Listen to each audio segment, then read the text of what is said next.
La présence d'hommes qu'on appelle des femmes trans dans les sports féminins, c'est un sujet qui a soulevé beaucoup de passion depuis un bon moment, mais particulièrement depuis que Trump, nouvellement président des États-Unis, a signé un décret pour réserver les sports féminins aux femmes, c'est-à-dire les personnes de sexe féminin. C'est donc devenu un sujet particulièrement chaud depuis la semaine dernière, mais ça fait quand même un bon moment que plusieurs personnes en parlent. Et la première chose que je tiens à mentionner, c'est justement qu'il ne faut pas vous faire avoir par la stratégie bassement rhétorique des soi-disant défenseurs des droits des trans qui cherchent à manipuler ceux qui défendent l'existence de catégories basées sur le sexe en sport. Ceux qui cherchent à manipuler ces gens-là en disant que ça veut dire qu'ils sont dans le camp de Trump. Avoir conscience des raisons pour lesquelles les sports féminins existent et avoir conscience que ces raisons-là impliquent qu'aucun mâle humain n'y est éligible, ce n'est être dans aucun camp particulier. Ce n'est pas parce que Trump a signé un décret à ce sujet-là que quiconque se trouve à être d'accord pour exclure les hommes, c'est-à-dire tous les humains mâles des sports féminins, est aussi d'accord avec Trump sur d'autres questions.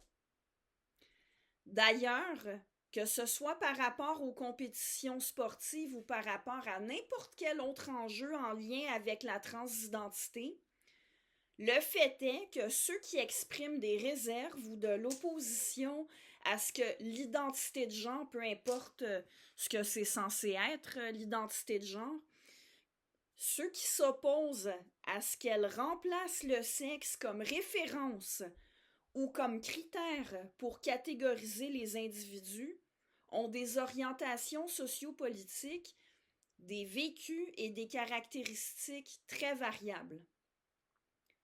Chez ceux qui critiquent l'idéologie queer, appelez ça l'idéologie du genre, la théorie du genre, appelez ça comme vous voulez. Ceux qui critiquent cet ensemble d'idées qui viennent avec la prétention qu'on est homme ou femme par son identité de genre plutôt que par son sexe, et que ceux qui pensent autrement sont automatiquement contre les droits des trans, bien ceux qui s'opposent à cet ensemble d'idées, ça comprend notamment différents types de conservateurs, des libéraux, ici je veux dire des gens qui adhèrent au libéralisme comme philosophie politique, des féministes, des gens de gauche comme des gens de droite, des scientifiques de diverses disciplines, des femmes qui participent à des compétitions sportives, des militants pour les droits des personnes homosexuelles et bisexuelles, et même des personnes qui sont elles-mêmes trans. Et la liste ici, elle n'est pas exhaustive. Et indépendamment de nos orientations ou de nos caractéristiques particulières, nous, les critiques de l'idéologie queer, on se fait parfois reprocher de nous acharner seulement sur les femmes trans, c'est-à-dire les hommes qui s'identifient comme des femmes. Particulièrement quand on parle de la question du sport, on se fait dire vous savez qu'il y a aussi des hommes trans, hein? Pourquoi est-ce que vous en parlez jamais? Alors là, vous aurez compris qu'ils appellent un homme trans quelqu'un qui est biologiquement une femme et qui revendique une identité de genre masculine. Bon, en effet, en ce qui concerne le sport, on parle presque toujours d'un seul côté, celui des hommes qui s'identifient comme des femmes.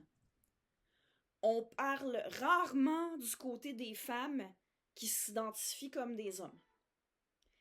Mais la raison à ça, elle est tellement évidente que ça me semble aberrant de devoir l'expliciter, et pourtant je vais le faire quand même.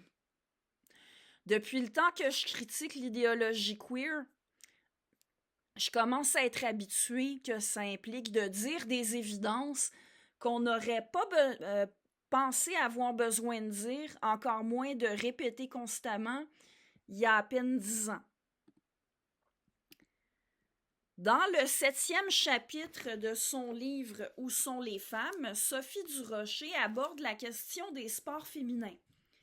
Elle mentionne que c'est un problème seulement pour les femmes. En effet, les hommes n'ont pas besoin de craindre que les femmes qui s'identifient comme des hommes leur volent leur victoire. Alors ici, je vous lis un extrait du chapitre 7 dans le livre. Le monde du sport est traditionnellement masculin. Cela ne concerne pas seulement les sportifs, mais aussi ceux qui commentent, ceux qui analysent. On compte une infime minorité de femmes parmi les journalistes sportifs. De plus, selon le Conseil du statut de la femme, les athlètes féminines obtiennent peu de visibilité comparativement à leurs homologues masculins.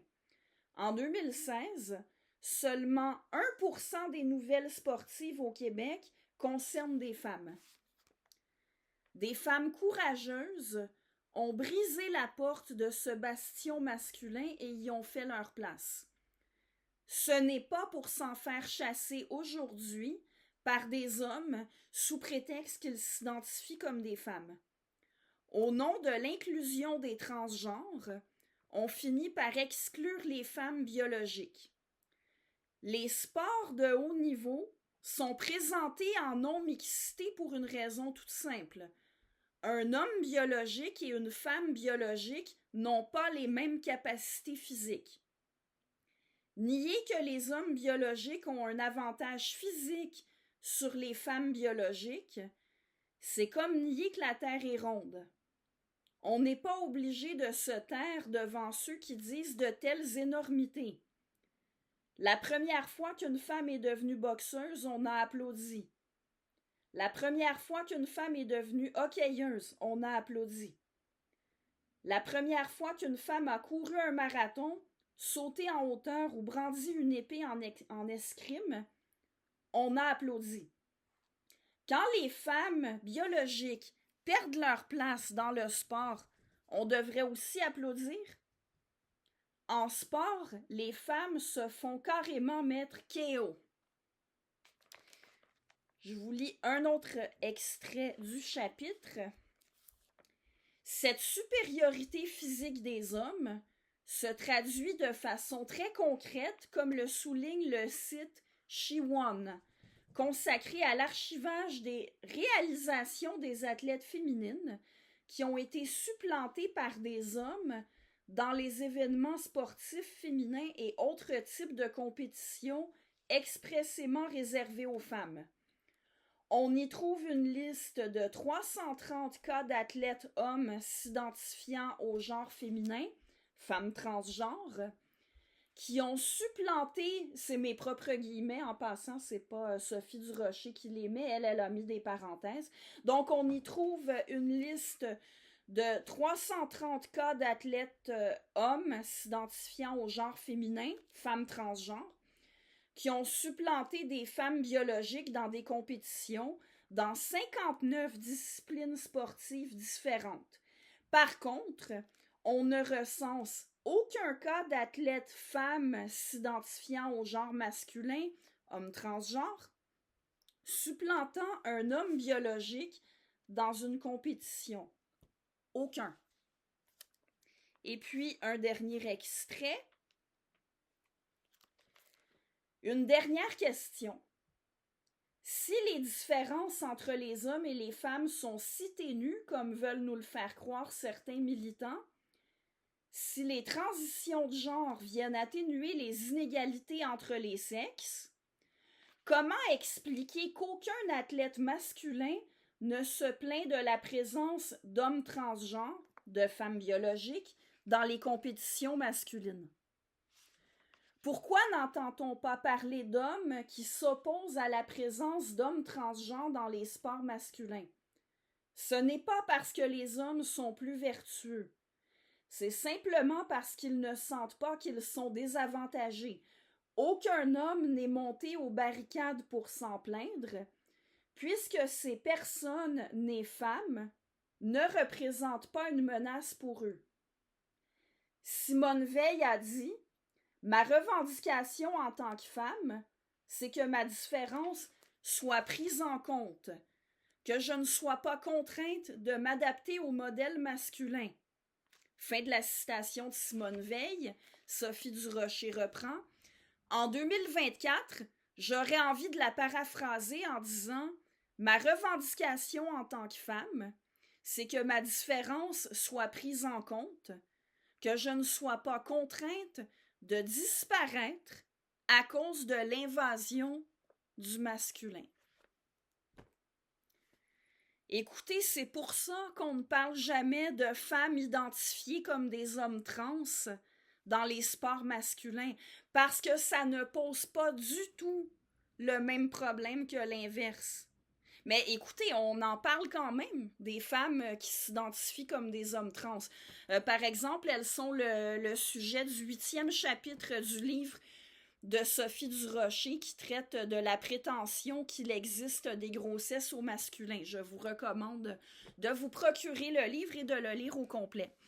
Bon, ce qu'on peut accorder aux woke, aux militants queer, à ceux qui défendent ce que moi j'appelle l'idéologie queer, que d'autres appellent théorie du genre ou idéologie du genre, bon, le point sur lequel ils ont raison, c'est que nous, critiques de l'idéologie queer, ne disons pas les mêmes choses sur les femmes qui s'identifient comme des hommes que sur les hommes qui s'identifient comme des femmes. Mais c'est parfaitement cohérent avec le reste de notre discours. Qu'ils soient conservateurs, libéraux, féministes ou autres, tous les critiques de l'idéologie queer ont en commun pour avoir comme base de leur position que le sexe est réel et qu'il a de l'importance parce qu'il y a des différences objectives entre les sexes.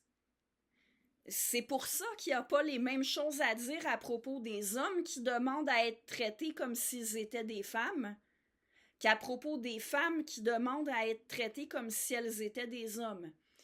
Ça ne soulève pas les mêmes enjeux, étant donné les différences entre les sexes.